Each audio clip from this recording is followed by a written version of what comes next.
एक परमपिता परमात्मा ईश्वर ही एक ऐसी सत्ता है जो सर्वज्ञ है, सब कुछ जानता है। तो फिर क्या होता है, जब वो बार बार स्वाहा की आवाज़ सुनता है तो उसके अंदर जो है एक अवगुण जो है उसके अंदर आ जाता है।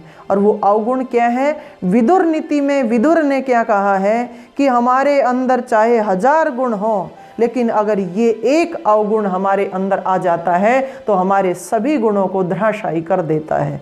और वो आप समझ ही गए होंगे, जब चारों तरफ वाह वाह की आवाज़ आती है तो हमारे अंदर अहंकार का भाव पैदा हो जाता है। स्वाभिमान बहुत अच्छी बात है। स्वाभिमान, हम इस बात को कह सकते हैं कि हम किसी से भी कम नहीं हैं। परमपिता परमात्मा ने हमें भी वही सभी साधन दिए हैं जो औरों को दिए हैं, लेकिन अभिमान कि मेरे से बढ़कर के कोई नहीं हो सकता। और आप देखिए, ये जो अहंकार है ये मनुष्य का गुण नहीं है। अहंकार आप जो है, हमने ये कहीं से जीव पशु पक्षियों का उठा लिया है। और एक पक्षी आपने नाम सुना होगा, नीलकंठ। वो हमेशा आपने देखा होगा अकेला मिलता है, 2-4 में कभी नहीं मिलता। क्यों? नीलकंठ में सबसे ज़्यादा अहंकार होता है और वो अकेला ही होता है। इसी प्रकार से जब अहंकार का भाव हमारे अंदर बढ़ता चला जाता है, अहंकारी व्यक्ति ये मानने लग जाता है कि मैं ही सर्वोपरि हूँ, मेरे से बढ़कर के कोई नहीं हो सकता, तो एक दिन उसका पतन जो है हो जाता है, अकेला रह जाता है, उसका कोई साथ देने वाला नहीं होता। तो उस अहंकार करें भी तो कैसा करें? अहंकार करने के लिए मनुष्य के पास है क्या ऐसा जिसके ऊपर वो अहंकार करके चले? सबसे पहले अगर अहंकार हमारे को होता है, इस शरीर के ऊपर अहंकार हो सकता है। अरे शरीर के ऊपर क्या अहंकार करना है? हम बचपन, शरीर की अवस्थाएं हैं, बचपन है, जवानी है, बुढ़ापा है, उसके बाद ख़त्म कहानी है। धीरे धीरे शरीर जो है वो मरण अवस्था में चला जाता है। नहीं तो आप देख रहे हैं प्रतिदिन पता नहीं कितनी सारी बीमारियों से हमें जूझना पड़ता है। एक सेकंड का, एक मिनट का हमें भरोसा नहीं है। तो हमें इस शरीर के ऊपर क्या अहंकार करके चलना है? कुछ भी नहीं। और शरीर में आप देखें, शरीर के 9 द्वार हैं, किसी से भी कोई खूबसूरती नहीं निकलती। सारा दिन गंदगी ही गंदगी जो है वो हम बाहर फेंकते रहते हैं, कोई वातावरण को दूषित करते रहते हैं। तो शरीर अंदर से जो है कितना ज़्यादा दूषित है, कितनी गंदगी भरी हुई है, और हम इसमें ऐड करके चलें कि जो है हम तो किसी से कम नहीं हैं, हम ऐसे हैं वैसे हैं। तो शरीर से हम अपना जो है मूल्यांकन कभी ना करें कि हम जो है दुनिया में बहुत ज़्यादा श्रेष्ठ हैं। ऐसा नहीं हो सकता। शरीर का उपयोग करना हमें आना चाहिए, शरीर के ऊपर कभी अहंकार ना करें। दूसरा नंबर आता है, हमें धन संपत्ति के ऊपर बहुत अहंकार हो जाता है।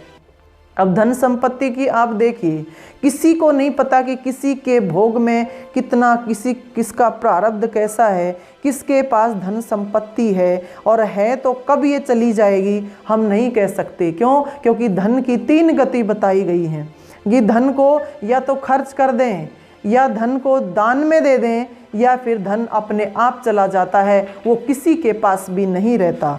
वेद के मंत्रों में जो है इस धन संपत्ति के बारे में जो बताया गया है वो यही कहा गया है कि नारियल का पेड़ होता है, पेड़ के ऊपर नारियल का फल होता है, उसके साथ जो है धन की तुलना की गई है। अरे धन तो इस प्रकार से होता है जिस प्रकार से नारियल का फल है, और वो बहुत ज़्यादा जटाजूट है और कठोर उसकी खोपड़ी है, अंदर किसके जो है पानी है, किसके अंदर गिरी है हम नहीं जान सकते। इसी प्रकार से हमें नहीं पता कि हमारे पास कितनी प्रॉपर्टी, धन संपत्ति है और कब वो चली जाएगी, और जाएगी भी तो कैसे जाएगी। एक कैथ का फूल होता है, और वो कैथ का फूल जंगलों में ही होता है, उसको हाथी खाता है, और वो खाएगा तब तो वो बिल्कुल गेंद जैसा होता है, भरा भरा होता है, लेकिन जब वो निकलता है उसके बाद वो केवल एक गोल चक्कर बन करके बिल्कुल खाली होता है अंदर से। तो उसमें वेद में उसके साथ ये तुलना की गई है कि हमारे पास धन आता है, संपत्ति आती है, तो वो इसी प्रकार से चली जाती है जिस प्रकार से कैथ का फूल जो है वो खाया तब तो भरा था, निकला तब वो खाली हो गया है, हमें नहीं पता। और आप समाज में देख भी रहे हैं उदाहरण कि लाख का जो है खाक में मिल जाता है, ये उस ईश्वर की व्यवस्था है। तो हमें कभी भी धन के ऊपर अहंकार नहीं करना चाहिए। धन किसी का भी नहीं होता, वो किसी के पास जो है एक जो है निश्चित समय से ज़्यादा नहीं रुकता। तीसरा, हम अहंकार करते हैं अपनी बुद्धि के आधार पर। थोड़ा सा हम 2-4 शब्द जो है वो सीख लेते हैं, उसके बाद हमारा जो अहंकार इतना ज़्यादा बढ़ जाता है कि हम नीचे वाले लोगों को देखना ही पसंद नहीं करते, उनको बिल्कुल बेकार समझना लग जाते हैं। लेकिन हमें देखना चाहिए विद्या हमें क्या सिखाती। विद्या विनयम ददाती। हम शास्त्रों की बात करें तो विद्या हमें नम्रता सिखाती है, और विद्या हमारी माँ जैसी होती है।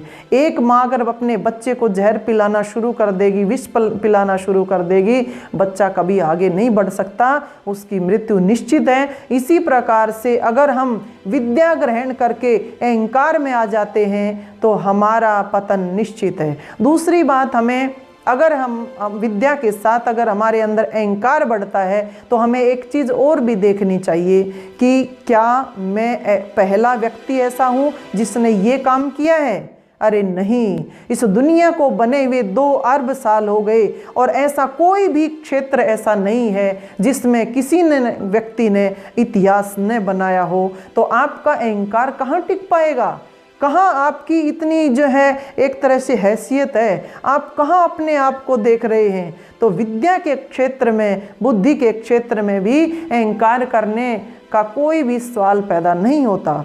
और दूसरी, हम अपने जीवन को देखें, हमारे पास अपना कहने का है भी क्या, कुछ भी नहीं है। किसी भी चीज़ के ऊपर हमारा कोई अधिकार नहीं है। आप देखिए, जब भी हमारे सामने कोई संकट आता है, कोई जलजला आता है, कोई भूकंप आता है, कोई अकाल पड़ता है, बाढ़ आ जाती है, तूफान आ जाता है, तो हम सबसे पहले क्या बचाते हैं। हम ये नहीं देखते हाय मेरे बैंक में इतने पैसे थे, हाय मेरी वो गाड़ी खराब हो गई, हाय मेरी कोठी का क्या होगा, हाय मेरे बच्चों का क्या होगा। बच्चों तक का भी नहीं सोचते, हम अपनी जान बचाने की परवाह करते हैं कि जान बचाओ, हमारी जान बचेगी तो लाखों मिलेंगे, ये हम जान बचाई लाखों पाए, ये बात हम कहते हैं।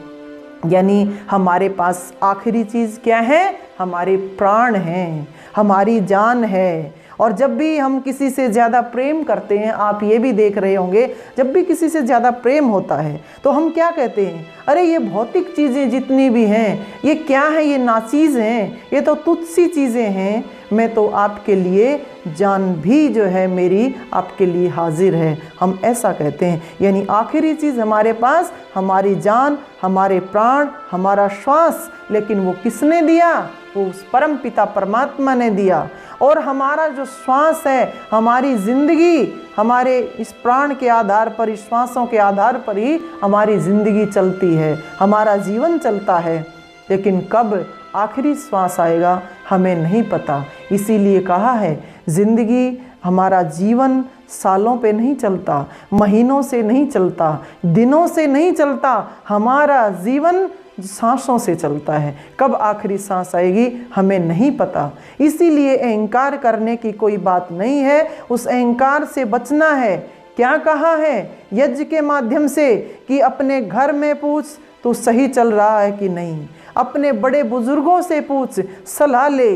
क्योंकि जो व्यक्ति अपने बड़े बुजुर्गों को, अपने घर वालों को, अपने गुरुओं को अपने काम में शामिल करेगा, उनसे सलाह लेकर के आगे बढ़ेगा, वही उसी का अहंकार धीरे धीरे कम होता है। और यज्ञ के माध्यम से हमारे जो मंत्र हैं वो अहंकार को दूर करने का क्या सूत्र देते हैं, वो यही कहते हैं कि भले ही लोग बार बार स्वाहा स्वाहा कहते रहें, क्यों, आप इस प्रकार का ऐसा काम लेकर के चले हैं, लोग तो आपको खूब दुआएं देंगे, खूब शुभकामनाएं देंगे, लेकिन आपको क्या कहना है, आपको स्वाहा वो बोलेंगे, आपको इदम न मम बोलना है। अर्थात हे परमपिता परमात्मा, जो भी कुछ है वो सब तेरा है, तेरा तुझको अर्पण है। और हमेशा जब भी हम आहुति डालते हैं, कभी भी हाथ को नीचे करके नहीं डालते। क्यों? हाथ को नीचे करके तभी डालते हैं जब हम